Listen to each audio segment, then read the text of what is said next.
Shalom, Akim. I'm going to give all praises and glory to Yahweh, Bashem, Yahushai, Bashem, Kadash.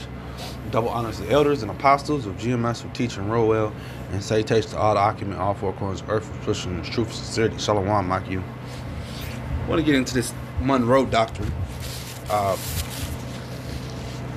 The president was talking about this stuff, and I've been hearing the word thrown around in meetings about a week or two ago, and I said, what's going on with this Monroe Doctrine? Why is it so relevant right now? What's going on? Well, come to think about it, when you go down to, what's going over in Mexico, Venezuela, South America, Central America, you just throw that in the mix, and you have they're trying to break. Those countries are trying to go other ways. They don't want to deal with America. Well, guess what? That's going against the Monroe Doctrine. And the one who kept mentioning this and kept emphasizing it was President Trump. So I said, why does he keep mentioning the Monroe Doctrine? And it made sense because, you have those, like I said, these other countries in Central and South America, they're leaning more towards the BRICS. They don't want to deal with the dollar anymore. They don't want to deal with America's bogus policies. So they want to deal with other European policies, other European powers, Well, mainly who's coming through there is Russia and China for the most part. But, at one point, France had Canada, and Spain had sections of America on down to the South America. Spain had a huge plot of land here in Americas. And this Monroe Doctrine, it said it came out in 1823 to oppose European colonialism in Americas. So they told the Europeans they couldn't come over here and get into any of the politics or try to take any of the land. And Europe signed that treaty. This was the treaty. The Monroe Doctrine is basically a treaty, saying one Edomite group cannot go and invade the other Edomite groups. European Edomite groups cannot come over here to Americas and try to influence anything or do anything. A few years ago, that Canada, say a decade or two ago, they were having, they were going back and forth in their polls because they want to break away from the French and they wanted to be more like the English, And that's another way that who controls your land is the language you speak. And South America was controlled by the Spanish at one point. That's why they speak Spanish. Once again, in Canada was controlled by the French. This is why their language is French. Those who controls when you go to Africa, you have certain countries. You have majority of countries in Africa on the West Coast are gonna speak French. You have a country or two that speak Spanish. And the others speak English or whatever, but it's just showing the power. When you conquer a land, you change the language and everything. But yeah, I just wanted to see what the heck was going on. So this is Obadiah 1, and I'm gonna start at 1 and 3. The pride of thy heart have deceived thee, thou that dwellest in the cliffs of the rock, whose habitation is high. That saith in his heart, who shall bring me down to the ground? This is how Trump feels this way. In his heart, who's gonna bring me down to the ground, man? Who's gonna stop me? He's starting wars on all fronts. He's pulling out doctrines from 1823 and saying that they're still being upheld, and if any country tries to do anything, then we're gonna go to war with them, man. Plain and simple, And he uses these words and he just throws them out, and then later he'll come and retract them, but he throws the words out. He goes off his anger at first, Obadiah 1 and 4. Though thou exalt thyself as the eagle, and though thou set thy nest among the stars, thence will I bring thee down, saith the Lord. If thieves came to thee, if robbers by night, how art thou cut off? Would thou not have stolen till they had enough? If the grape gatherers came to thee, would they not leave some grapes? How are these things of Esau searched out? How are his hidden things sought up? And how are those things sought up, man? Well, Esau came up with this invention of the internet, and we're able to go backtrack and do different things. We're able to find old maps of things of the way the world used to be and how continents were chopped up, before and after Esau got a hold of. Obadiah 1 and 7.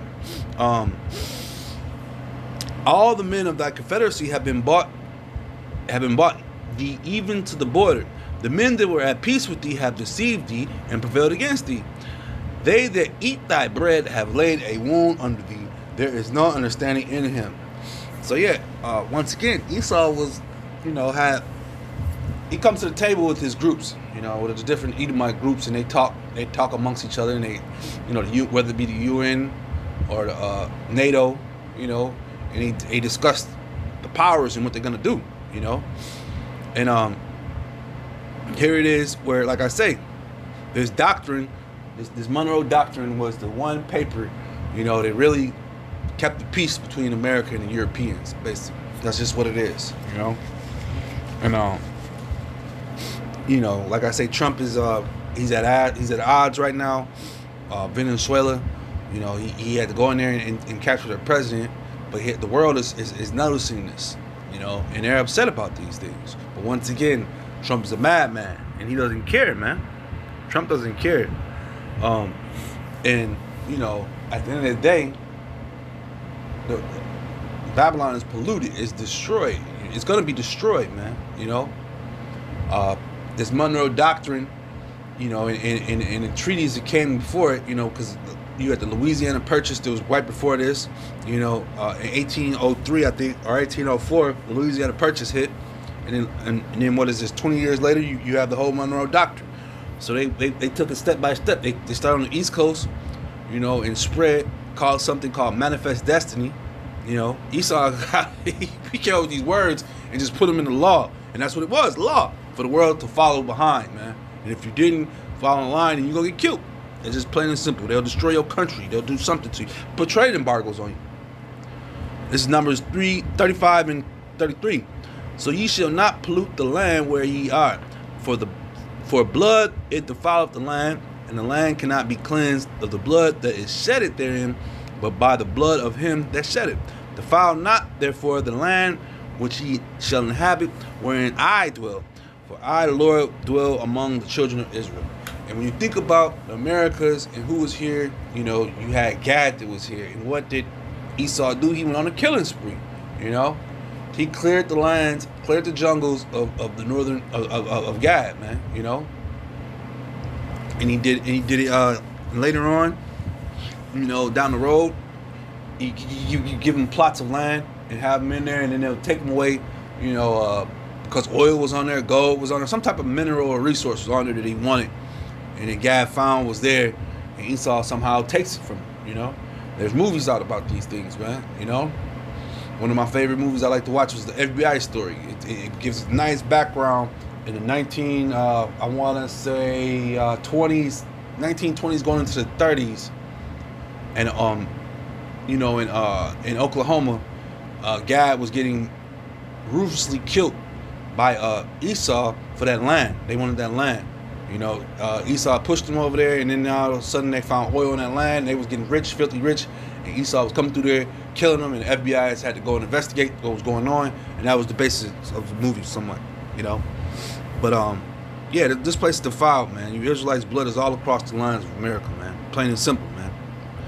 And Trump is going to do what he can to keep his doctrines and evil policies of America going, man.